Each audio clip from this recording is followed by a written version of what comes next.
Alright mga kapatid, ito dagdag kaalaman ito para sa atin ha. Kasi hindi po pwedeng basta ganun na lang na kunin yung pondo tas ibalik tapos walang mananagot. Para sa akin lang ito. Pakinggan po natin, galing ito sa SMNI News, DZAR. Yan, Manila 1026. Nakalagay yan sa description mga kapatid. Tara simulan na ho natin para may malaman pa tayo lalo. Kung gusto nyo naman ng mura na at mabilis na internet, nandito na ang Fiber ni Juan. Maaasahan, kaya tawag na. Baka meron na sa inyong lugar ang Fiber ni Juan. Sa mga hindi pa po nakakapag-subscribe, mag-subscribe na po kayo sa atin. At ang pinakamahalaga po sa akin sa ngayon ay like. Pindot lang ho ng like kasi mga kapatid, nagpalit ho tayo ng pangalan galing X-Crew to Deng TV. Baka kasi yung iba naliligaw. Nasaan na si X-Crew? Nawawala. Yan. Mag-like po kayo dyan mga kapatid. Napaka-importante po niyan. Tapos type nyo na lang din dyan sa comment section. Duterte pa rin. Yan. Ninakawan na nga ang taong bayan. Tapos siya pa ang mag-reimburse. Sige mga kapatid, panoorin natin ito. Ninakaw yung pera na galing sa PhilHealth ng mga walang iyang tiwaling miyembro ng Kongreso at Senado at mga private contractors at mga DPWH kung maniniwala kayo sa mga investigasyon na lumabas na itinuturo sila at may mga pag-amin na. O ang tanong ngayon, kung yung pondong kinuha mo sa PhilHealth, ibinalik mo nga totoo sa National Treasury. Pero ano 'di ba? Hindi 89 ata yun, 86. Bakit 60 lang yung binalik mo? Ba, napakalaking halaga pa rin nun ha. Kung number lang ho kasi ang titignan natin, 60 tapos 89 or 86, parang ilang 20 lang naman. Bilyon ho ang usapan dito ha. Pinaalalahanan ko lang kayo mga kapatid, bilyon. Pero yun ho, napunta rin sa appropriation para sa mga flood control projects na ninakaw ng mga walang hiya. Bakit ngayon, yung taxpayer, pera na naman ng gobyerno, ang ilalagay mo sa PhilHealth? Ganito. Base sa pagkakaintindi ko, sige, ibabalik nyo yung pera. Pero saan manggagaling yung babalik ninyong pera? Sa taong bayan pa rin. So, ibig sabihin, kukuha ka ng pondo doon sa taong bayan para maibalik doon sa PhilHealth. Ibig sabihin, nalusaw na talaga yung perang kinuha sa PhilHealth. Yan. Para ho, nagkakaintindihan ho tayo. Ganun ho ang pagkakaunawa ko, mga kapatid. Tama naman ako. Comment kayo dyan. Ninakawan na nga ang taong bayan. Pagkatapos siya pa magre-reimburse sa PhilHealth. Yun nga, sabi ka na, oy, ninakawan. Halimbawa, hindi, babayaran natin yan kasi magbabayad naman tayo ng tax, may babalik din yan. So, ibig sabihin, taong bayan pa rin pala ang magbabalik doon sa PhilHealth. What the F, mga kapatid? Kung sa 2026 yun ibabalik, aba, matutuwa nga. Pero kung lalaliman natin ang pag-unawa natin, manggagaling din pala sa taong bayan. Ninakaw, nalustay na nila, ibabalik ni PBBM sa pamamagitan ng mga tax ulit ng mga tao. Parang niloloko na naman tayo. Ganun ho ang pagkakaintindi ko dito sa video ha. Maliw yata yun. Walang galang na sa Korte Suprema. Mukhang hindi ho yata nakita niyo yun.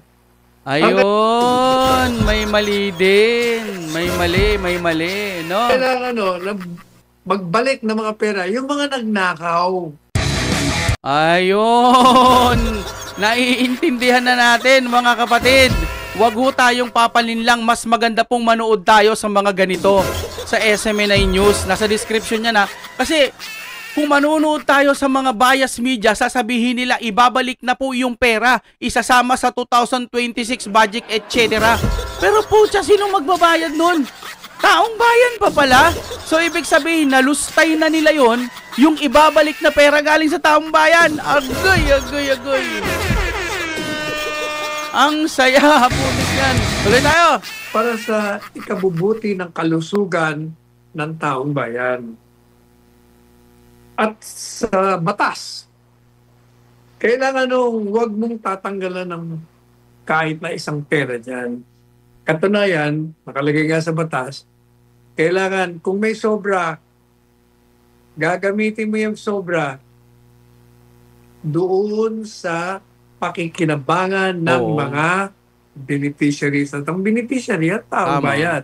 Tama, mga kapatid. Halimbawa, may sobrang pondo si PhilHealth. Sige, nitong Pasko or bagong taon, dadagdagan natin yung ganire at ganito ninyo. Kasi may sobra tayo. Ganun sana, hindi yung kukunin nyo.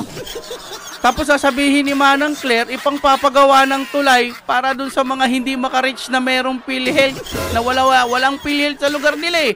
Kailangan tatawid sila eh, kailangan ng tulay eh. Kaya kailangan ng pera ng DPWH pangpagawa ng tulay na galing po doon sa PhilHealth. Anak ng teting, nagkakagaguhan tayo rito. Uy, gising tayo mga kapatid. Hindi laging ganito. Sa pagkatating sa Ligang Batas, sinasabi na kailangan pangalagaan natin ang kalusugan ng taong bayan. Yon. Affordable health services should be given. Madalit sabi, yung kung pwede nga, libre sa akin, dapat libre yan. Pero sinasabi ng batas natin, kailangan 2 taon, may nakareserba ka dyan. Wow. Ang galing nun, halimbawa. Meron tayong dito sobrang pera. Good for 1 year or to 2 years pa pala tong sobra natin. Mas maganda. Di sa susunod, hanggat maaari, wag nyo na lang, kumbaga, kung dati binibigay na budget sa PhilHealth, ganito, di bawasan nyo ng konti kasi may sobra pa naman. Pero mas maganda, hanggat maaari, wag nyo bawasan. Ibig sabihin dito sa ahensyang ito, wala pong ginagawang mga anomalya kaya may sumusobrang pera. Kaysa naman doon sa nauubos na ang pera pero wala pa rin tayong nakikita. Hindi po pwede mong sirain ang programa ng health services ng PhilHealth. Correct? At kung merong pang sobra, kailangan gamitin mo yan sa kapakinambangan Yun. ng mga mamamayang Pilipino. Pero ang ginawa, itong si Recto, gumawa ho ng memorandum circular na ilipat sapagkat gagamitin nila ang pondo para doon sa mga unprogram kagaya ng mga flood control project. Ililipat para kagaya ng mga control project na hanggang ngayon multo pa rin. Yung mga mananagot, multo pa rin. Wala pa rin atang mananagot. Yun ang nangyari dyan. So maraming inilipat na pera doon sa National Treasury para daw gamitin ito sa ibang proyekto at program. Nakasama nga doon yung flood control project. Aray ko, parang kabugukan naman. Putik yan, ito na yung sinasabi ko, mga kaibigan eh. Sila nga yung mga matatagal na sa gobyerno, sila na yung may maraming mga experience. Tapos, mamaliin pa nila. Sa tingin nyo, tama ba yan o kukuhanan nyo sa PhilHealth? Sinabi nga, bawal. Pero, bawal man, pero paano yun napirmahan? Sino ang pumirma? At bakit nagkaganon yung budget po ng PhilHealth? Anak ng teteng. Para sa akin mga kapatid, hindi sa lumalaban tayo sa gobyerno. Binababoy po nila yung gobyerno. Tapos may mga tagapagtanggol sila. Alam na nga nilang mali itong mga taga-gobyerno. Binibaby pa nila. Anak ng teteng. Gumising tayo mga kapatid. Ito pala ang pinakamalinaw. Alam natin na ibabalik. Ang alam lang natin na kulang yung ibabalik. No? Kulang yung ibabalik ninyo. Dapat 86 ba o something. Basta ganon. Pero bakit 60 billion lang? May kulang pa pala. Binabali, wala na ngayong usapan na yun eh. Pero meron pa palang mas matindi. Yung budget na ibabalik galing din pala sa taong bayan. OMG.